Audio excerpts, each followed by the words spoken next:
comment faire pour bien récupérer en trail running. On va voir ça dans cette toute nouvelle vidéo sur la chaîne Wolftrail. Salut la meute, j'espère que vous allez bien. Si tu es nouveau, je me présente rapidement, je suis Axel. Bienvenue sur cette chaîne qui va te donner tous les conseils pour t'améliorer, prendre du plaisir dans le trail running. Bienvenue à toi et on est parti pour cette nouvelle vidéo. Mais avant, intro.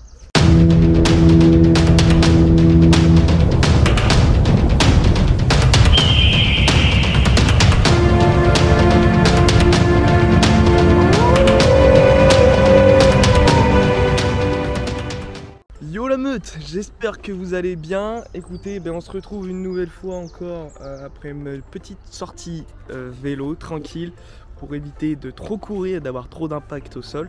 Et on se retrouve en fait dans une vidéo pour apprendre à bien récupérer et c'est très important. Alors pourquoi je vous fais cette vidéo? C'est parce que cette semaine j'ai eu quand même un gros coup de mou. Voilà, beaucoup de fatigue, pas mal d'entraînements enchaînés ces dernières semaines. Et j'ai ressenti le besoin de trouver des solutions pour récupérer du mieux possible. Et je vais vous donner en fait les méthodes que j'utilise moi la majorité du temps et les méthodes possibles pour récupérer, que ça soit physiquement mais aussi mentalement, donc c'est-à-dire totalement récupérer. Bon, il y a un petit bruit de fond, déjà il y a les oiseaux, ça c'est plutôt agréable, enfin à part les corbeaux. Et il y a aussi la route qui est pas si loin que ça, donc peut-être que vous l'entendez un petit peu, c'est moins agréable. Mais on va dire qu'après, bon, c'est un petit endroit assez tranquille, voilà, où je me suis posé cette fois-ci. Je suis à 45 minutes de vélo. Là je fais une petite pause pour vous faire cette vidéo et on repartira pour les 45 minutes suivantes. Et justement, pourquoi j'ai choisi de faire du vélo? C'est pour récupérer physiquement, parce que le vélo, ça fait partie justement des sports qui vont nous permettre de récupérer, mais attention, forcément ça a une certaine intensité.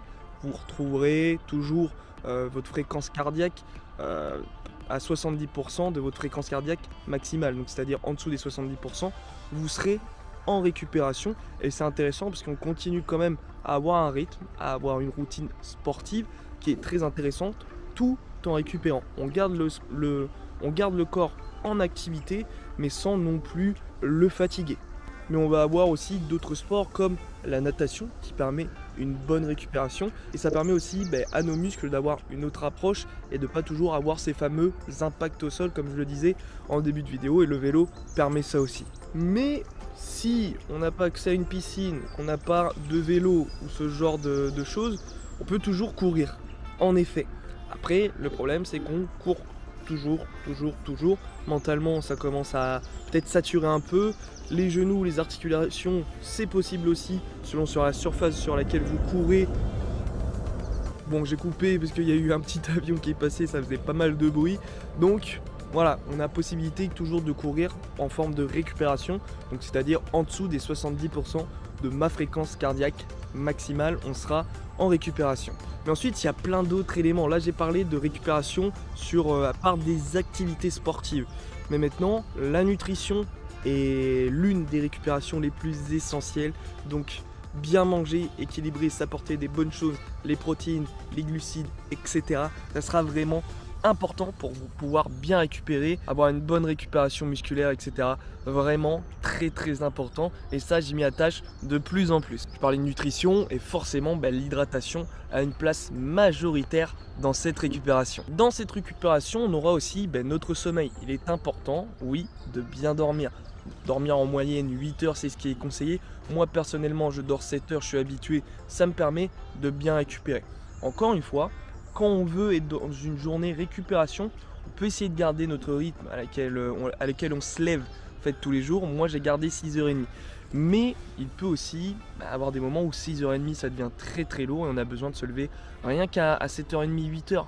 Ah, ça fait du bien quand on se couche à 23h, 22h30 et que là cette fois-ci on se rajoute 1h, 1h30 de sommeil. Ça peut faire énormément de bien, tant physiquement que mentalement. Et justement, la récupération mentale est importante. C'est bien pour ça que des fois on coupe 1 à 2 semaines durant l'année, voire 2 fois dans l'année, pour récupérer, que ça soit physiquement, mentalement, émotionnellement. Et il y a aussi des possibilités pour récupérer facilement mentalement. D'une part, moi ce que je fais pour bien récupérer mentalement, c'est de la méditation. Vraiment la méditation m'aide à me déconnecter, que ce soit de mes objectifs en train, mais de ma vie de tous les jours. Et vraiment, c'est une activité qui ne prend pas beaucoup de temps pour que ça soit efficace, 5 minutes minimum. Voilà, si c'est en dessous, c'est pas très intéressant, en tout cas pour mon cas perso. 5 minutes minimum, et après, grand maximum, j'ai dû faire 7 à 8 minutes, et ça me permet vraiment de me poser. Après, je passe sur une bonne journée, je suis plutôt serein, j'ai plus d'anxiété, je suis plus stressé, je suis plus obligé d'être à fond tout le temps. Ce moment-là, ça me permet vraiment de me poser et de me recentrer sur moi-même, et c'est super intéressant.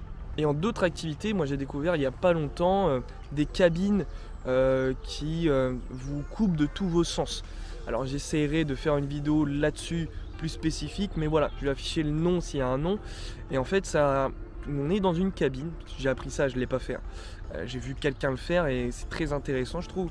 On est dans une cabine où on se retrouve dans de l'eau et tous nos sens sont coupés, parce que l'eau a, je crois, une teneur en je sais plus quoi qui nous permet de couper tous nos sens, que ça soit le nez, l'ouïe, puisqu'on est dans une cabine fermée, donc insonorisée, donc on n'entend rien du tout, etc. Et ça permet en fait de reposer tous nos sens aussi, et de émotionnellement et mentalement d'avoir un repos total durant ce temps-là. Donc c'est une nouvelle technologie, encore une nouvelle méthode que je trouve qui est peut-être intéressante à mettre en place quand on est vraiment à bout sur ce point-là. Et bien sûr, je passe les méthodes d'automassage, d'aller voir un ostéo, un kiné, qui nous permettent justement de nous remettre en place, de masser nos muscles, etc. Forcément, ces méthodes-là aussi sont à utiliser. Moi, ce que j'utilise, c'est le vélo. Voilà. Quand je peux, j'utilise de la natation aussi. J'utilise bain froid, bain chaud, douche froide, douche chaude aussi. Il n'est pas nécessaire forcément de faire des bains pour bien récupérer. Douche aussi, c'est possible et ça économise de l'eau aussi. Et forcément, après c'est nutrition, hydratation et méditation que j'utilise le plus. Il est important, en fait, dans notre programme d'entraînement, d'avoir ces temps de récupération fixes où voilà, j'ai travaillé 3 semaines, j'ai une semaine de récupération durant une semaine. Je peux mettre plus ce genre d'activité en place, mais même dans nos semaines d'entraînement, il est important de bien manger pour bien récupérer, de bien dormir, de bien s'hydrater, de faire de l'hydratation, d'avoir des journées où en effet je vais couper avec du vélo, etc. Et aussi apprendre à se connaître. Moi j'ai vu que commencer à tirer la patte un peu, je commençais à avoir la flemme de vouloir aller courir, etc. parce que j'étais fatigué. Voilà, lundi, je me suis réveillé à 8 h. J'ai juste fait du renforcement musculaire et c'est tout. Là, je sentais que ça va pas été tellement efficace. Je suis allé m'entraîner mardi, mercredi. Et j'ai remis ça aujourd'hui en faisant du vélo. Enfin, en me réveillant quand même à 6 h 30, mais en allant faire du vélo. Et là, je sens qu'aujourd'hui, quand même, rien qu'avec cette pause-là, je me sens plus en forme et je verrai les résultats demain. En tout cas, demain, je vais devoir aller courir, c'est sûr. Parce que il faut savoir faire la différence entre fatigue et fainéantise. Et à un moment donné, la fainéantise, ça va se voir. C'est bien pour ça que j'ai des objectifs à court terme, moyen terme, long terme qui me permettent de tenir et de continuer à m'entraîner et rester motivé, même si on verra dans une prochaine vidéo que la motivation c'est juste au départ, mais qu'après avoir un plan d'action, ça nous permet de rester fixe et de continuer notre progression. Voilà la meute, j'espère que cette vidéo vous a plu. En tout cas, je suis toujours là si vous avez besoin, posez-moi vos questions en commentaire, devenez votre version alpha. On se revoit très vite sur la chaîne Wolf Try. Ciao.